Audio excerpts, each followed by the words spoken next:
Income Tax 2020 Tax Software Example, Health Savings Accounts, HSAs. Come in, relax with Income Tax 2020. Here we are in our Lacerte tax software. You don't need the Lacerte tax software in order to follow along. However, I do believe they have a free 30-day trial, so if you can get access to a free 30-day trial, a demo version, it can be a useful tool to be practicing with. We're going to be focusing in on the Form 1040 and related Schedule 1, going back and forth from the data input to the forms to run different scenarios, the tax software making it easier for us to do so. We have our standard scenario starting point, our single tax filer Eric Smith living in Beverly Hills 90210. We have the $100,000 W-2 income, $12,400 on the standard deduction, giving us down to the $87,600 taxable income. Seeing that in terms of the equation on our Excel worksheet, same process, 100,000 income, adjusted gross income, same. We're looking at the standard deduction, 12,400, to get us to the taxable income on which the tax would then be calculated. So then let's go on back over to the software. We're focusing in on the Schedule 1, and we're scrolling down. So this is going to be Schedule 1. We're looking at Part 2 down here, focusing in on the HSA, the health savings accounts. If a health savings account is applicable, then we would have Form 8889. Now, when you're talking about a health savings account, if there's planning related to it, and then there's just the data input related to it. So if someone asks you about the health savings account and whether or not it would be something applicable to them, you're basically thinking, okay, do you have health insurance? If you have health insurance through your work, is it a high deductible health insurance? If it's not, then typically you don't have access possibly to the HSA. The high deductible health insurance are typically the cheaper policy because the premiums will be lower in exchange for having a higher deductible, meaning they won't be paying for your insurance costs until basically you clear the deductible. And that's when the HSA might be coupled with it. So if they have insurance that's not high deductible, then you would think, okay, or access to one, then you would think that it wouldn't be applicable. Now, if they have work that has a high deductible policy, then the work should be reporting it on the W-2, box 12, with I think a W on it, and then it's just a reporting purposes. If the work doesn't provide that benefit, then you might say, hey, maybe your work should provide that benefit if you have a high deductible policy. Maybe an HSA would be something you can ask them to set up. If you're qualified and you don't have your health insurance through work and a health savings plan, and you have a high deductible plan like your sole proprietorship or outside, then again, if you're choosing a health plan and you choose a high deductible plan, then you might want to couple that with, again, a health savings account. So that's kind of your thought process on it. If it's through work, then it should be on the W-2. So let's start with that scenario. We're going to say, okay, we have a W-2 here. Then they should take care of it through the employer and report it on box 12 here. And they should report it with, I think, a W down here. So let's pretend we had on the W-2 box 12 with a W on it. So then I'd go, okay, let's go back on over and we'll go back to our income and we'll say that we had the 100,000 wages. Then I'm going to go down to box 12. Here's 12A and I'm going to put, let's say, let's just put 2,000 in the box 12, which I'm going to report down here. That's where I would put the data input in this software. Any software should have some place to put that information. Now, if I jump back over, it's not going to populate anything here. And if I didn't do anything else, I would get a diagnostic up top telling me you still need something related to that box 12. And I'm going to close this up. I'm going to go to this 8889.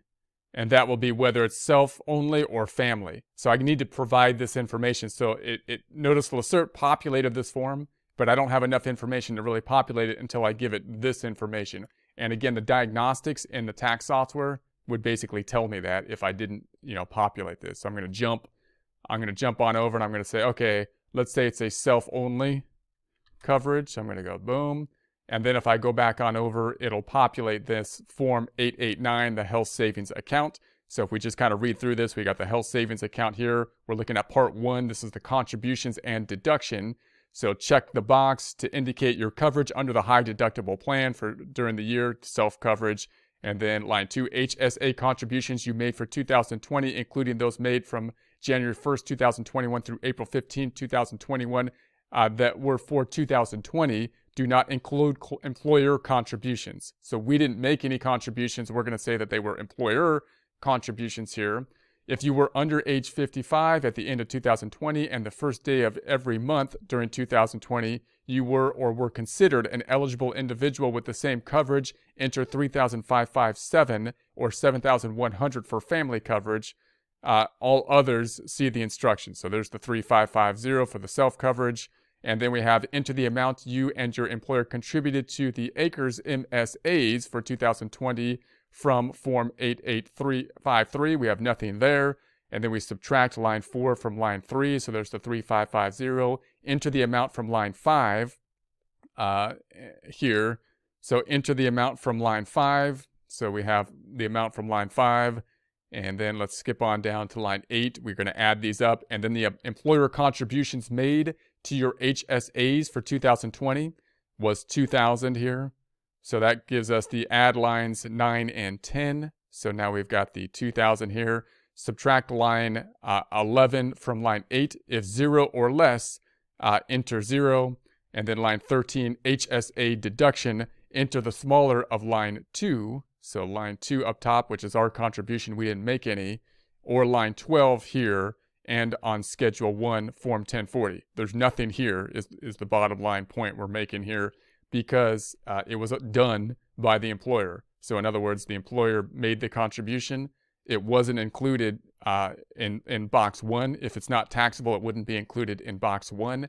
And they put the indication down here. So we still had to file this Form 8889, although it basically has no impact on the tax return because it's already been taken care of, in essence, on the W-2, and this would be an information form. So you can see this does not then feed into the Schedule 1.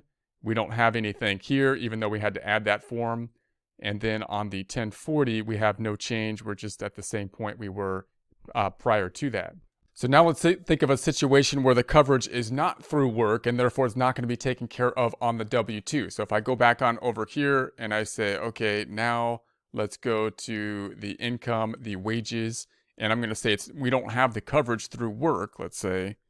And this might often be the case if they're self-employed or something like that. They're more likely possibly not to have coverage in some other way. They don't have access to coverage, but I won't make that change now. We'll just keep it here. No coverage through work, so they're going to have their own high deductible coverage plan that we will then think about setting up. So if I go back then to the forms, and if I minimize that, then the added form is gone, and we're then going to go to the Schedule 1, and I'll use the Jump To feature now. So I'm going to go here, I'm going to say Jump To, and then we have the HSA contributions that you made. So we could say, hey, look, I'd like you to maximize the contribution, and that would be a number 1. That's an option with the software. So if I say maximize the contribution with a number 1, and I go back on over, so now it should have maximized the contribution. Now we see a deduction that pops up here, because now it's not coming out of Box 1 of the W-2. It's not been taken care of by the employer. It needs to be an adjustment to income now, and that adjustment then is going to feed on over to the 1040, and we could see it here, and that's going to be an adjustment to the adjusted gross income. So if I close this back out, we can see that the Form 8889 has now appeared again, and we're still at the self-employed. That gives us the 3550 here, and I won't read through the whole thing again, but in essence, now you see down below that we have the HSA deduction. Why? Because it wasn't given by the employer, it wasn't taken care of on the W-2, therefore we have the deduction on this form. Now, what would happen if I put more than the 3550 in? If I go back on over and say, well, what if this was 4,000? Then I go back on over, I went over the maximum that I could put in there, so it still caps it at the 3550 there. So you can see I had 4,000 and it capped it at the 3550, and now you can see Schedule 2 popped up. Schedule 2 popped up, and that means that on line 6 we had the additional tax on IRAs, other qualified retirement plans, and other tax favored accounts. So it basically applied a tax because we went over the cap. So you can't go over the cap. So I'm going to go back on over and say, okay, well, what if I then see what the cap is if it's a family plan? Let's make it a family plan now. So I'm going to say, all right, well, let's make it back to 1 here to put it at the cap. And now I'm going to say it's a family plan. So now it's a family plan. And then I'm going to go back on over and say what would happen then. Well, now the cap, as we saw with our instructions here, should be at the 7,100. So now we have up to 7,100 that we can put in. And once again, that would then feed forward to the Schedule 1. So that's going to be on the Schedule 1 down here on box 12. And that'll feed forward to the Form 1040. So then we have the 1040 in the adjustments to income to get us down to the adjusted gross income of the 92,900. Now, if we saw this then on our worksheet over here, we're looking at the adjustments to income. We would be looking at the adjustments to income, and we'd have an HSA. I'm just going to add another one. I'll say insert. I'll say HSA, and we put in, we're going to say 7,100. I'd say 7,100 went in there. Now, obviously, if it's not on the W-2, then you're going to have to make sure that you might not get documentation for the contribution. You will get documentation typically for distributions from the HSA, but you may not get any information for the contribution, putting money into the HSA, unless it was through the work. Which, again, if it's not through work, it's a little bit more unusual to have one, right? If it's through, and it's still kind of unusual to have it through work because they might have a normal, insurance plan. But so if they don't have it, then you're going to have to ask them. You won't typically have documentation for it. And then we've got the 100,000 minus the 7,001 gives us the 92,900.